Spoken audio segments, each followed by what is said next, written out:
Welcome back to Real Recap.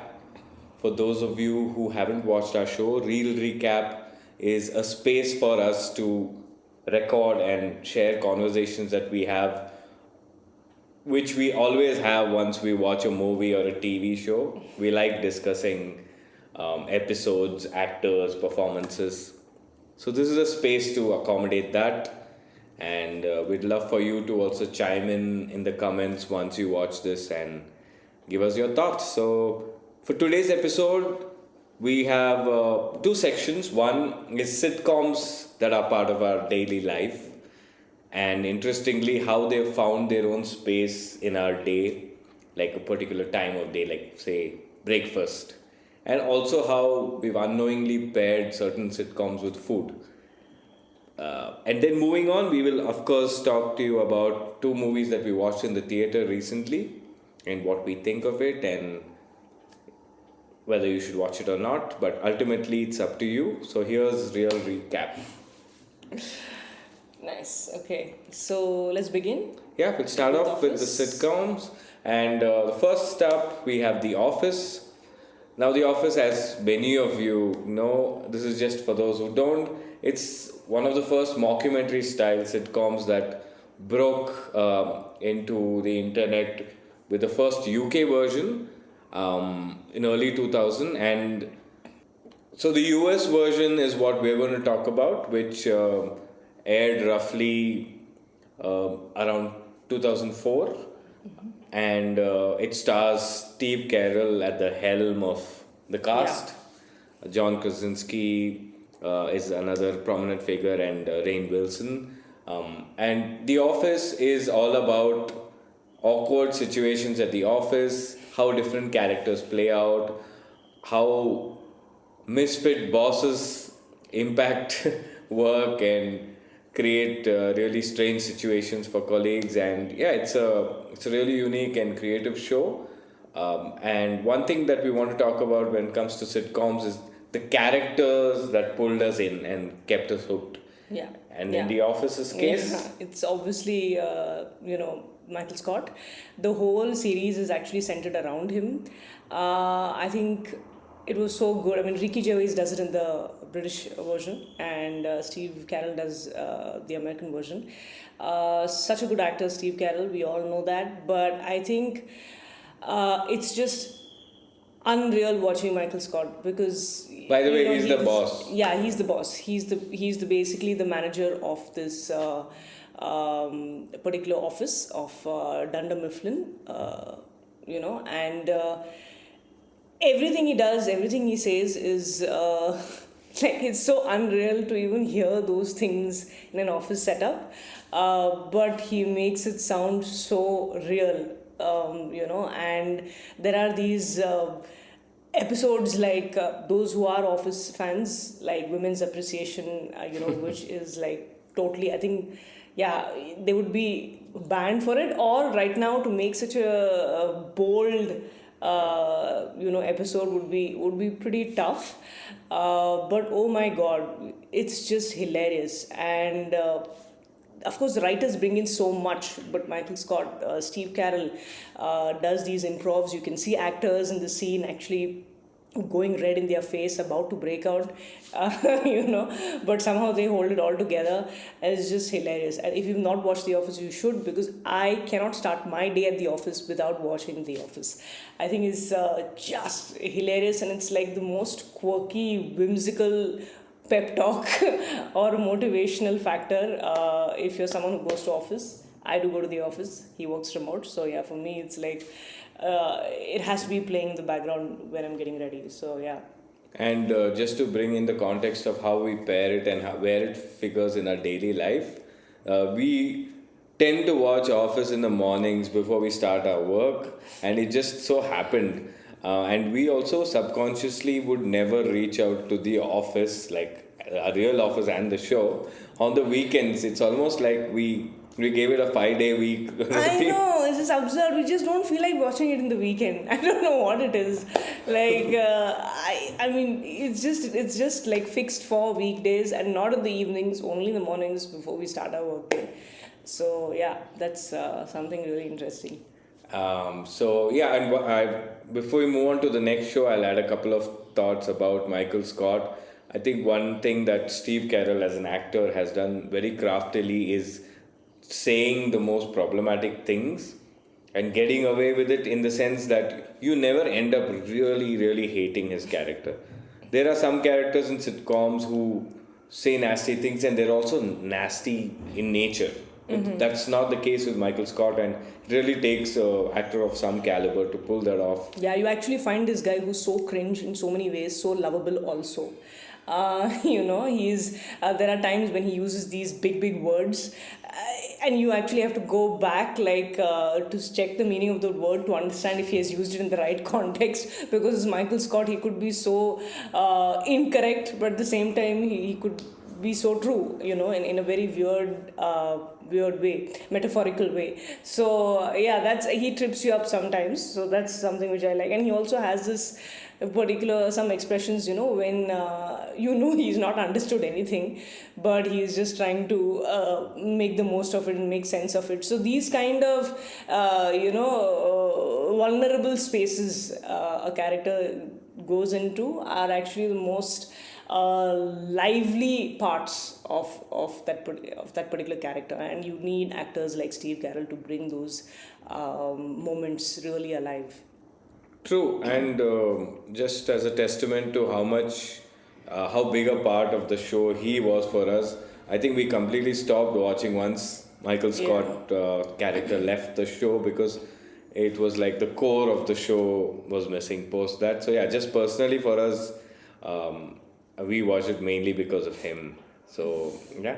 So that's The Office. That's The Office. Moving on, we have a show that has had a splendid run since the early 90s. It has had its share of problems, especially with Gen Z and cancel culture. It has had its fair share of critical feedback as well. But I think overall it's survived and still thriving. And the show is. Yeah, Friends. So, like we said, Office kind of centered around this one particular character. I think Friends was in that way written so well, and each character has such an interesting arc right from the first season to the end. And it's hard to not crack up when you're even watching it for the 100th time. I mean, the camaraderie between the actors, that very quick wit, that writing absolutely floors you every time, has you hooked, even if you've had a long tiring day, or you're just on a Sunday afternoon when you're just relaxing or chilling.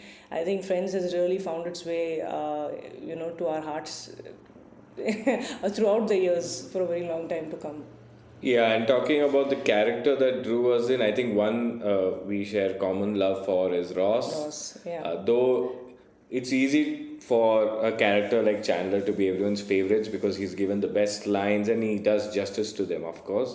And his timing is great. But the thing about Ross is he's the character that is put in so many situations. Yeah, I think he's that perfect imperfect poster boy. Yeah. So you see him as a romantic lead in some episodes, but you also see him as this hilarious slapstick physical comedy guy. Yeah. And also you see his nerdy geeky side, which is what makes it very interesting. And also David Schwimmer as a performer is my favorite from the entire cast. Yeah, I think the way his character is also written, right? So many awkward situations he finds himself in, though he tries to.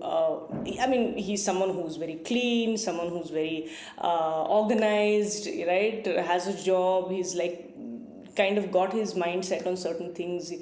How could a person like that end up in such weird, awkward situations where you have a leather pant stuck on your, on your legs and you can't get out of it, or you have like these bright white teeth which so bright that it can't just stop glowing. So how does a person like that, who's so focused otherwise, get into such kind of situations? I think that is what brings out the comedy in him, and he's really kind of milked that aspect of his character.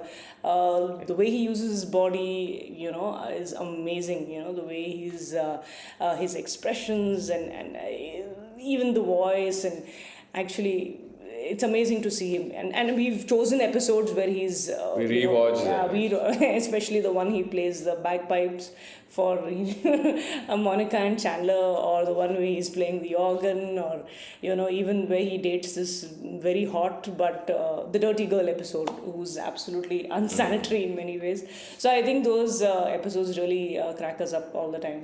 Yeah, and see, there are other shows like Friends, which came before Friends, like for example Seinfeld. I know that people who are into Seinfeld can't watch Friends, and similarly, people who are into Friends can't watch, say, How I Met Your Mother. And there are people who can watch all of it.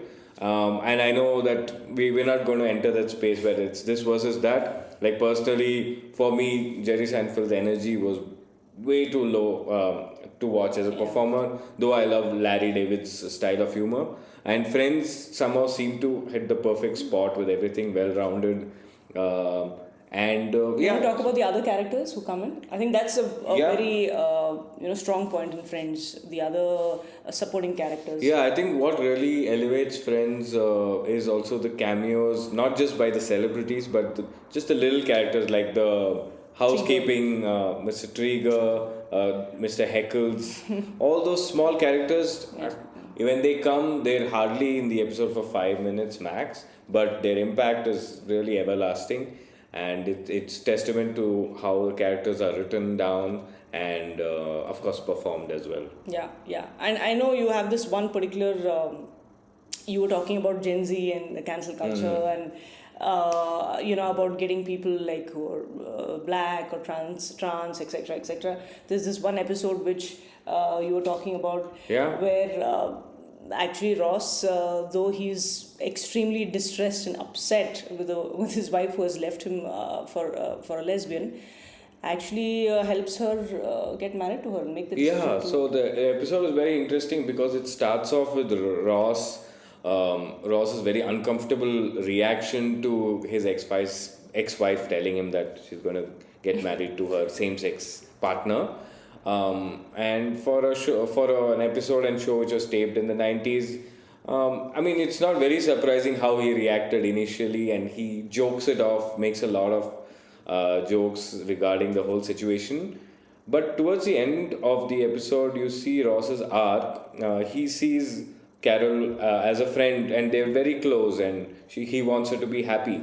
So when she has cold feet about carrying out this, lesbian wedding, he's the one who convinces her to go ahead, and he says, love is love. Yeah. So it's very easy to pick parts of an old show and say, we should Yeah. cancel it, but as long as the arc is shown in a very natural way and not in a very token way, for a DEI check, I appreciate that, and Yeah. that resonates with me. Yeah, true.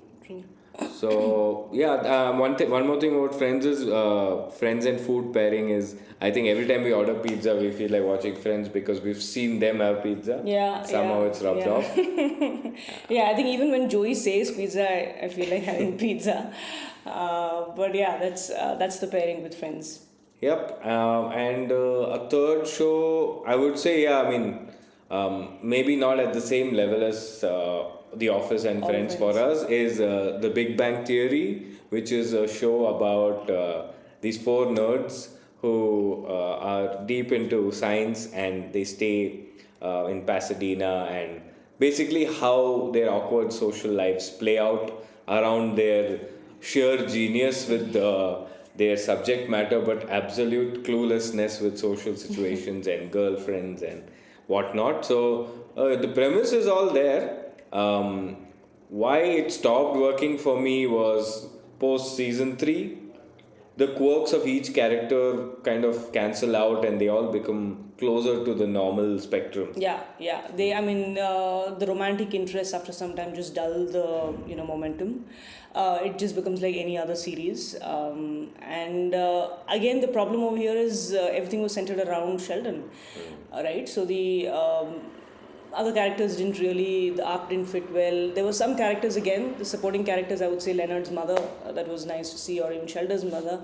And I think the best supporting character over here, who was never shown except like in one fleeting bit, it was Howard's mother, right? Yeah. So I think there was this one episode which was her last, like where the character passes away. Yeah, I actually felt sad because they kind of take you through this whole nostalgic trip of her voice and her. I don't know if you have seen that, but that was an extremely way to make the character so alive, even though you don't see her anytime, on screen, except for that one fleeting pass somewhere in the kitchen. But otherwise, you don't see who she is.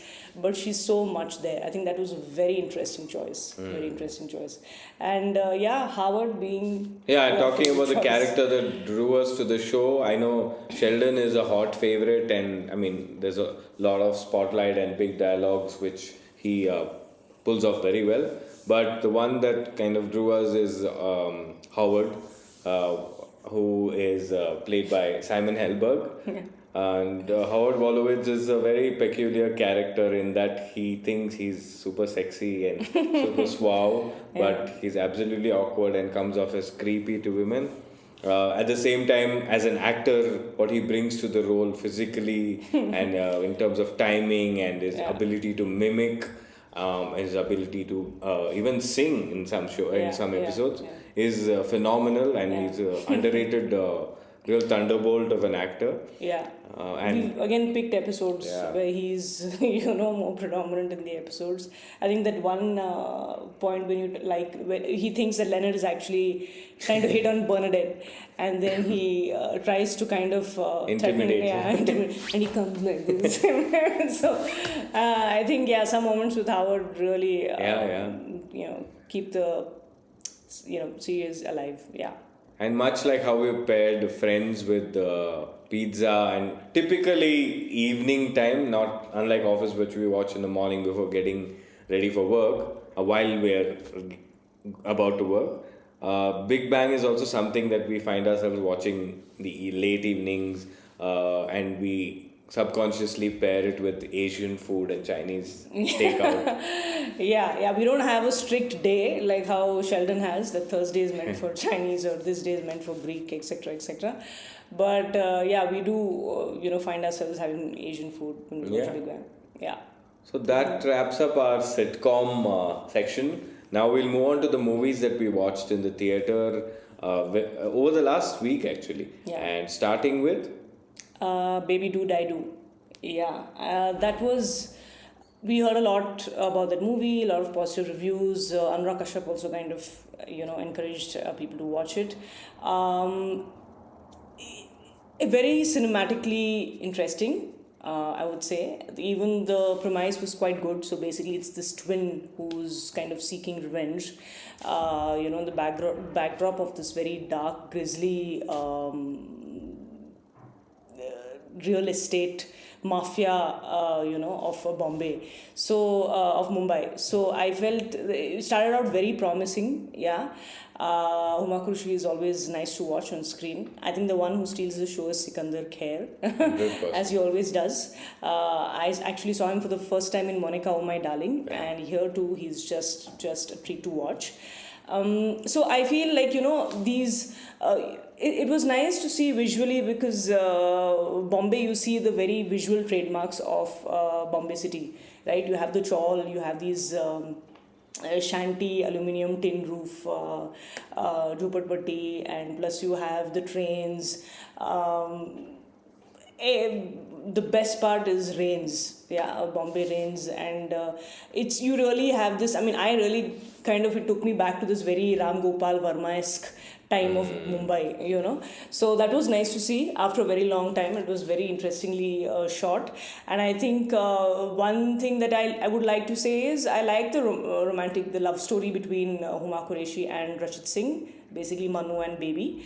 I think that added a very nice light, warmth, softness. Otherwise, in this very dark, grimy, noir landscape. So, yeah.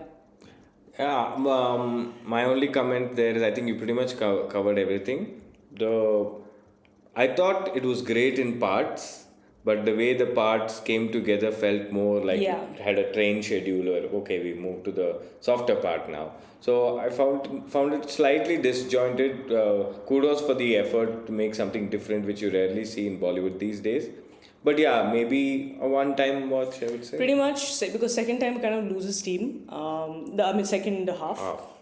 loses steam, and you really, I mean, the vengeance bit of the story actually becomes very predictable. There's nothing else to hold you on.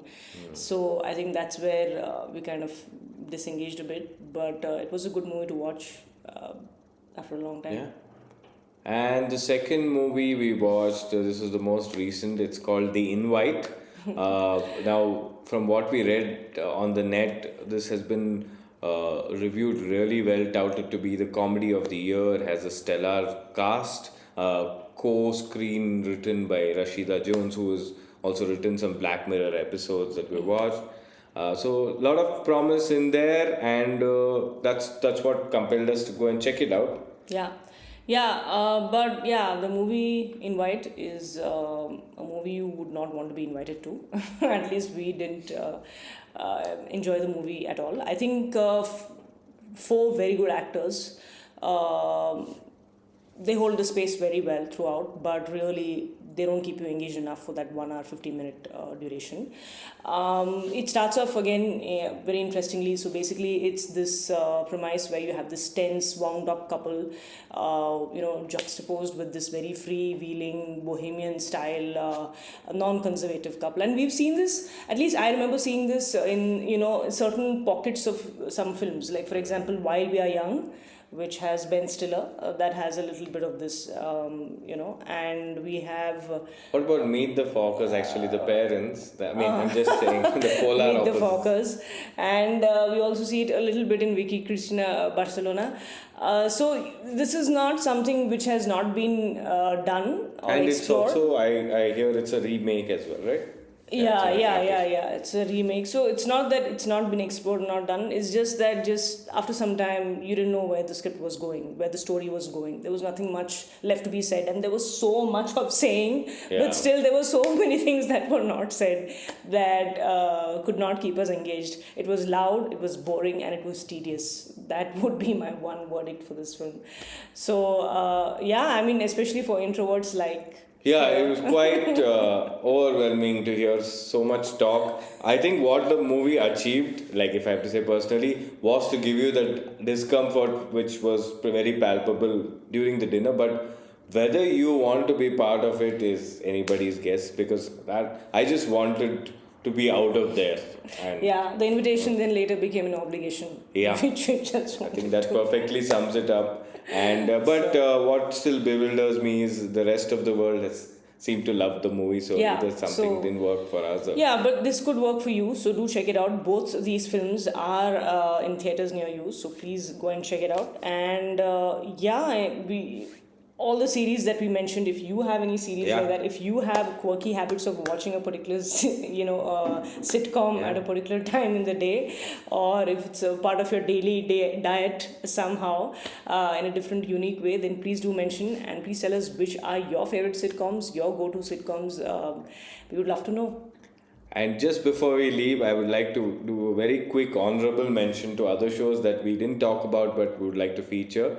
One example being Sarabhai versus Sarabhai, with my favorite character being Dushyant Painter. We do miss the late Satish Shah. I think he brought incredible, glorious evenings of laughter. Especially for me, watching this series every Monday. I think it used to come on Star Plus. I used to watch it with my parents, and it was a great big deal growing up watching such a comedy serial in Indian setup, because otherwise we were just seeing these boring, tiring Saas Bahu soap operas, nasty women doing nasty things to people for no rhyme or reason. But this really was a breath of fresh air, and I'm so thankful to people making it. If you've not watched Sarabhai vs. Sarabhai, please go and watch it. It is on Jio Hotstar. And you want to say a little more about Dushyant Painter? Yeah, so Dushyant is the son-in-law of Maya and Indravadan Sarabhai.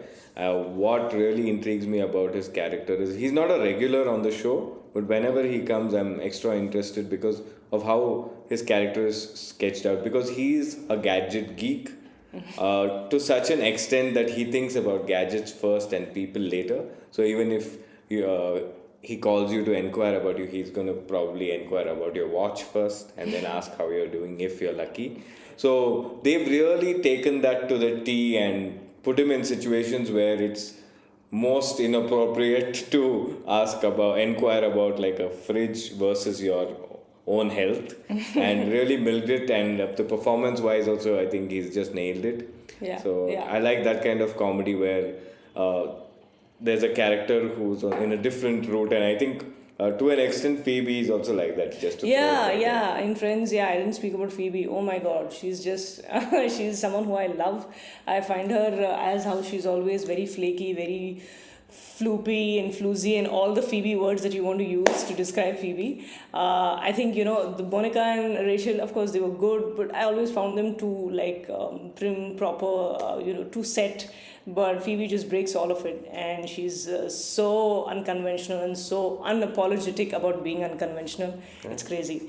Yeah, that's it. I think from us. It's a wrap for now. That's a wrap. Stay tuned for more episodes and do share all your favorite series and sitcoms and whatever you watch in the comments. See you soon. Bye-bye. Real recap, real recap, real